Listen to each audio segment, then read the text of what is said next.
Hello friends, welcome to channel. നമ്മുടെ ആമസോണിൽ നമ്മുടെ ഗ്രേറ്റ് ഇന്ത്യൻ ഫെസ്റ്റിവൽ 2025 വരാൻ പോവാണല്ലോ. നിങ്ങൾക്ക് അറിയില്ലല്ലോ, സെപ്റ്റംബർ 23 നമുക്കിത് വരാൻ പോകുന്നത്. ഫ്ലിപ്കാർട്ടിലും വരുന്നുണ്ട്. ഫ്ലിപ്കാർട്ടിന് ഞാൻ നോർമലി പറയാറില്ല, എന്ന് വെച്ചാൽ ഉഡായിപ്പിൻ്റെ ആശാന്മാരുടെയാണ്. അപ്പോൾ ഞാൻ ഇത് ചുമ്മാ വെറുതെ പ്രൊമോട്ട് ചെയ്യുന്ന ആവശ്യമൊന്നുമില്ല. ഒന്നാമത് അതിൽ നിന്ന് വാങ്ങിക്കാറുമില്ല. വാങ്ങിക്കുകയാണെങ്കിൽ തന്നെ ഫാഷൻ ഐറ്റംസും റിട്ടേൺ ഐറ്റംസൊക്കെ നമ്മൾ വാങ്ങിക്കാറുള്ളൂ, അല്ലാണ്ട് വാങ്ങിക്കാറില്ല. നമുക്ക് തീരെ ഓൾറെഡി എനിക്ക് ചെറിയ പ്രൊഡക്ട്സൊക്കെ അവർ പണി തന്നിട്ടുണ്ട്, നമ്മൾ റിട്ടേണും ചെയ്യിപ്പിച്ചിട്ടുണ്ട്. വേറെ കാര്യം സമയനഷ്ടമാണ്, കാശ് വിളിച്ചാൽ കിട്ടില്ല. ഉഡായിപ്പിൻ്റെ ആശാന്മാർ ഞാൻ തീരെ പ്രൊമോട്ട് ചെയ്യില്ല. പറയുമ്പോൾ പറഞ്ഞിട്ട് അതിലാണ് കൂടുതൽ സാധനങ്ങളും പ്രൊഡക്ട്സും സംഭവങ്ങളൊക്കെ. അപ്പോൾ എന്തായാലും നമുക്ക് ഇപ്പോൾ ആമസോണും ബെസ്റ്റാണെന്നല്ല പറഞ്ഞത്. നമുക്ക് ഇതുവരെയായിട്ട് ആമസോൺ എന്ന് വാങ്ങിച്ചിട്ട് പണി കിട്ടിയിട്ടൊന്നുമില്ല. അതുപോലെ തന്നെ കസ്റ്റമർ കെയറും ഈസിലി അക്സസിബിൾ ആണ്. അതുകൊണ്ടാണ് ഞാൻ എന്ന് വെച്ചാൽ കംപ്ലയിൻസ് ഒക്കെ വരാം, പക്ഷേ സർവീസ് ആണല്ലോ.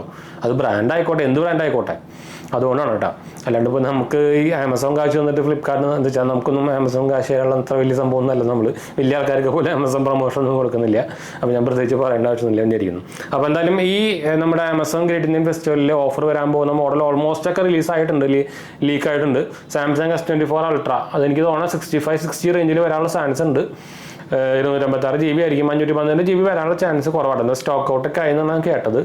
S24 അൾട്ര നമുക്ക് ഈ പ്രൈസ് കിട്ടിയ നല്ല ഡിവൈസാണ്. പക്ഷേ നിങ്ങൾക്ക് അറിയാലോ, സാംസങ്ങിൻ്റെ ഇപ്പോഴത്തെ അവസ്ഥ നിങ്ങൾക്ക് അറിയാലോ, എടുത്തവരുടെ അവസ്ഥ. ഒരു കൊല്ലം കഴിഞ്ഞ് കഴിഞ്ഞാൽ അയ്യോ എപ്പോഴാണ് ഇത് വരിക എന്ന് പേടിച്ച് നടക്കണം. അപ്പോൾ നിങ്ങൾ ഷോർട്ട് ടൈമിന് ഉപയോഗിക്കാനുള്ള ആൾക്കാർ, പ്രത്യേകിച്ച് വീഡിയോ, ഇപ്പം എൻ്റെ കാര്യമൊക്കെ എടുക്കുകയാണെങ്കിൽ നമ്മൾ ചിലപ്പോൾ ഒരു ഫോൺ എടുത്തിട്ട് ചിലപ്പോൾ ഒരു 6 മാസം കഴിയുമ്പോഴേക്കും വിൽക്കും. എന്ന് വെച്ചാൽ നമുക്ക് വീഡിയോ മെയിൻലി നമ്മൾ ഇതുപോലെ അൺബോക്സ് ചെയ്യാനും സംഭവമൊക്കെയാണ് വാങ്ങിക്കുന്നത്. അപ്പോൾ അങ്ങനത്തെ ആൾക്കാരാണെങ്കിൽ നിങ്ങൾ ലോങ് ടൈമിനൊക്കെ ആണെങ്കിൽ ഞാനിപ്പോൾ തീരെ റെക്കമെൻഡ് ചെയ്യില്ല സാംസങ്ങിനെ. എന്ന് വെച്ചാൽ അമ്മമാര് പേര് പോയിട്ടിരിക്കുന്ന സാധനത്തിൻ്റെ. അപ്പോൾ അത് പേര് പോയെന്ന് മാത്രമല്ല, അമ്മമാരുടെ സ്വഭാവം കാരണമാണ്, അത് വേറെ കാര്യം. അത് എടുത്ത് പറയണല്ലോ, ചെറ്റത്തരം തന്നെ എടുത്ത് പറയണം. അല്ലെങ്കിൽ നല്ല ഫോണാണ് സാധനം, കിടിലൻ ഫോണാണ്. പ്രത്യേകിച്ച് ഫ്ലാറ്റ് ഡിസ്പ്ലേ ആണ്. എനിക്ക് സത്യം പറഞ്ഞാൽ ഫ്ലാറ്റ് ഡിസ്പ്ലേ ഇഷ്ടം. ഞാൻ ചിലപ്പോൾ എടുത്താലോ എന്ന് ആലോചിച്ചിട്ടിരിക്കുക. എന്ന് വെച്ചാൽ നമുക്ക് പരിചയപ്പെടുത്താൻ വേണ്ടിയിട്ട്. എന്ന് വെച്ചാൽ ആ റേഞ്ചിൽ കിട്ടുകയാണെങ്കിൽ ഒന്നാമത്തെ കിടിലൻ ഫോണാണ് സാധനം. പിന്നെ S25 അൾട്ര ഓൾമോസ്റ്റ് പൊട്ടിയില്ല, നിങ്ങൾക്ക് അറിയാലോ. പിന്നെ നമുക്ക് വരാൻ പോകുന്ന iPhone 15 ആണ്. അത് എന്തായാലും 60 താഴെ. എന്നാൽ ഞാൻ തീരെ റെക്കമെൻഡ് ചെയ്യുന്നില്ല. ഐഫോൺ ഞാൻ തീരെ റെക്കമെൻഡ് ചെയ്യുന്നില്ല. പ്രത്യേകിച്ച് 15 സീരീസ് വാങ്ങിക്കുന്നുണ്ടെങ്കിൽ നിങ്ങൾ 16 സീരീസ് തന്നെ വാങ്ങിച്ചാൽ മതിട്ടാണ്. പിന്നെ OnePlus 13S നല്ല ഓഫർ വരുന്നതാണ് പറഞ്ഞേക്കുന്നത് കേട്ടോ. അത് കാർഡ് ഡിസ്കൗണ്ട് ആണോ ഡയറക്റ്റ് ഇൻസ്റ്റൻറ്റ് ഡിസ്കൗണ്ട് ആണോ ഒന്നും കേട്ടിട്ടില്ല. പറയുമ്പോൾ അത് പുതിയ ഡിവൈസാണ്. നോ കോസ്റ്റ് EMI ഓഫർ ഉണ്ടായിരിക്കും, ഇൻസ്റ്റൻറ്റ് ഡിസ്കൗണ്ട് ഉണ്ടായിരിക്കും, ബാങ്ക് ഓഫേഴ്സ് എക്സ്ട്രാ ഉണ്ടായിരിക്കും എന്നാണ് പറഞ്ഞേക്കുന്നത്. അപ്പോൾ നമ്മുടെ ഫ്ലിപ്കാർട്ടിലും ആയിക്കോട്ടെ ആമസോണിലായിക്കോട്ടെ, നിങ്ങൾ ഇതിൽ പോകുന്നുണ്ടെങ്കിൽ നിങ്ങളുടെ കയ്യിൽ ക്രെഡിറ്റ് കാർഡ് വേണം, എന്നാലും നിങ്ങൾക്ക് ഈ ഓഫർ കിട്ടുള്ളൂ. SBIയുടെ ക്രെഡിറ്റ് കാർഡ്, ആക്സിസ് ബാങ്കിൻ്റെ ക്രെഡിറ്റ് കാർഡ്, ICICI ബാങ്കിൻ്റെ ക്രെഡിറ്റ് കാർഡ്, പിന്നെ ഇൻഡസ്ഇൻഡ് ബാങ്കിൻ്റെ ക്രെഡിറ്റ് കാർഡ്. ഇതൊക്കെ നിങ്ങൾ ഇൻഡസ്ഇൻഡ് ബാങ്കിൻ്റെ ഓഫർ ഉണ്ടായിരിക്കാൻ സാധ്യതയില്ല. പിന്നെ ഏതാണ്ട് ഒരെണ്ണുണ്ടല്ലോ, കത്തുന്നില്ല. അത് ഞാൻ എന്തായാലും ഈ കാർഡുകളിലൊക്കെ അപ്ലൈ ചെയ്യാനുള്ള നമ്മുടെ റെഫറൽ ലിങ്ക് സെറ്റാമിൻ്റെ ലിങ്ക് ഞാൻ താഴെ കൊടുക്കുന്നുണ്ട്. അത്യാവശ്യം അപ്രൂവൽ റേറ്റ് ഒക്കെ ഉള്ള കാർഡുകൾ ഞാൻ താഴെ എന്തായാലും കൊടുക്കുന്നുണ്ട്. നമ്മുടെ ലിങ്ക് ത്രൂ അപ്ലൈ ചെയ്യാൻ നോക്കിയൊക്കെ നിങ്ങൾക്ക് കിട്ടാനുള്ള ചാൻസ് കൂടുതലായി കിട്ടാം. അതുപോലെ തന്നെ പിന്നെ നമുക്കിതിൽ ഓഫർ വന്നേക്കുന്നത് Vivo V60 ഓഫർ വരുന്നു പറഞ്ഞിട്ടുണ്ട്. iQ Z10Xന് പറഞ്ഞിട്ടുണ്ട്, iQ 13 പറഞ്ഞിട്ടുണ്ട്. അപ്പോൾ iQ 13 നിങ്ങൾക്ക് അറിയില്ല. ഇപ്പോൾ നമ്മുടെ ഈ നവംബർ ഡിസംബർ ആ റേഞ്ചിലായിട്ട് നമുക്ക് OnePlusൻ്റെ 15 ഇറങ്ങാൻ പോകുന്നുണ്ട്, iQൻ്റെ 15 ഇറങ്ങാൻ പോകുന്നുണ്ട്. അപ്പോൾ അതിൻ്റെ ഭാഗമായിട്ട് എനിക്ക് എന്താ വെച്ചാൽ ഇത്രയും കാലം iQ 13 ഓഫറൊന്നും ഉണ്ടാകുന്നില്ല, ഡയറക്റ്റ് ഡിസ്കൗണ്ട് ഒന്നുമില്ല. അപ്പോൾ അത് നോക്കുമ്പോൾ ചെറിയൊരു ഡിസ്കൗണ്ട് വരാനുള്ള സാധ്യതയുണ്ട്. പ്രത്യേകിച്ച് കാർഡ് ഡിസ്കൗണ്ട് വരാനുള്ള സാധ്യത iQ 13 ഉണ്ട് കേട്ടോ. 13Sനും അതുപോലെ തന്നെ കാർഡ് ഡിസ്കൗണ്ട് അതിന് ആവാൻ സാധ്യത. ഡയറക്റ്റ് ഇൻസ്റ്റൻറ്റ് കൂപ്പൺ ഡിസ്കൗണ്ട് അങ്ങനെയൊന്നും ഉണ്ടാവാൻ സാധ്യത ഭയങ്കര കുറവാണ്. S24 എന്തായാലും ഉണ്ടായിരിക്കും, എന്ന് വെച്ചാൽ പഴയ ഡിവൈസാണ്. iPhone 15 ഉണ്ടായിരിക്കും, പഴയ ഡിവൈസാണ്. iQ Z10X അതായാലും അതിനായാലും ഉണ്ടാകാൻ സാധ്യത കൂടുതലാണ് കേട്ടോ. അപ്പോൾ പിന്നെ നമുക്ക് SBIന് 10% SBI കാർഡായിരിക്കും മെയിൻലി നമ്മുടെ ആമസോണിൽ വരാൻ പോകുന്നത്. നോ കോസ്റ്റ് EMIയും അതുപോലെ തന്നെ 10% എക്സ്ട്രാ ഇൻസ്റ്റൻറ്റ് ഡിസ്കൗണ്ടും കാര്യങ്ങളൊക്കെ വരാൻ പോകുന്നുണ്ട്. Z Fold 6ന് വരാൻ പോകുന്നുണ്ട് ഓഫർ. പിന്നെ OnePlus 13 ഓഫർ വരുന്നുണ്ട്.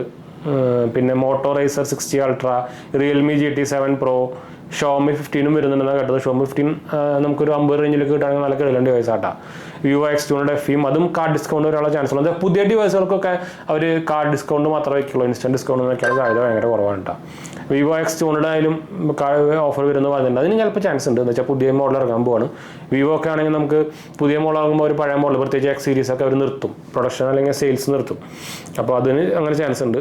അപ്പോൾ ഇത്രയൊക്കെയാണ് എന്തായാലും ഓഫറിൽ വരാൻ പോകുന്ന സംഭവം, മെയിൻലി സ്മാർട്ട് ഫോണിൽ കിട്ടുക. അപ്പോൾ ആരെങ്കിലുമൊക്കെ ഇൻട്രസ്റ്റ് ഉണ്ടെങ്കിൽ ഞാൻ പറഞ്ഞല്ലോ, നിങ്ങൾക്ക് ഇൻട്രസ്റ്റ് ഉണ്ടെങ്കിൽ നിങ്ങളുടെ കയ്യിൽ ഈ ക്രെഡിറ്റ് കാർഡ്സുകളൊക്കെ വേണം. ഞാൻ നേരത്തെ പറഞ്ഞ പോലെ തന്നെ SBI, axis bank, ICICI bank, IndusInd ബാങ്കിന് ഓഫർ വരാനുള്ള ചാൻസ് ഭയങ്കര കുറവാണ്. ശരി, പിന്നെ BOB കാർഡ്, ഇതിനൊക്കെയാണ് മെയിൻലി ഓഫർ വരാൻ പോകുന്നത്. ഈ 3 കാർഡുകളിലാണ് ഈ 3-4 കാർഡുകളാണ് മെയിൻലി ഓഫർ ഓൺലൈൻ ആമസോൺ ഫ്ലിപ്കാർട്ടിൽ വരാൻ പോകുന്നത്. പിന്നെ ആമസോൺ ICICI കാർഡ്, അത് പിന്നെ എന്തായാലും നിങ്ങൾക്ക് ഓഫർ വന്നാലേ കിട്ടുള്ളൂ. അപ്പോൾ ഈ പറഞ്ഞ കാർഡുകളിലൊക്കെ ഞാൻ അപ്ലൈ ചെയ്യാനുള്ള ലിങ്ക് ഞാൻ താഴെ കൊടുക്കുന്നുണ്ട്. അതിനൊക്കെ ഇൻട്രസ്റ്റ് നേരത്തെ പറഞ്ഞ പോലെ തന്നെ അപ്ലൈ ചെയ്യാൻ ഇൻട്രസ്റ്റ് ഉള്ളവർ ഡയറക്റ്റ് ചെയ്യാം കേട്ടോ. അപ്പോൾ ഇതൊന്ന് ഷെയർ ചെയ്യാൻ വന്നപ്പോൾ എന്തായാലും നമുക്ക് വൈൻഡപ്പ് ചെയ്യാം. എന്തായാലും ഇപ്പം നിങ്ങൾ ബാക്കി പർച്ചേസുകളൊക്കെ തൽക്കാലം ഹോൾഡ് ചെയ്ത് വെക്കുകയായിരിക്കും നല്ലത്. ഫ്ലിപ്കാർട്ടിലായിക്കോട്ടെ ആമസോണിലായിക്കോട്ടെ സെപ്റ്റംബർ ലാസ്റ്റ് വീക്ക് എന്തായാലും കിടിലൻ സെയിൽസ് വരാൻ പോകുന്നുണ്ട്, അത് ഉറപ്പാണ്.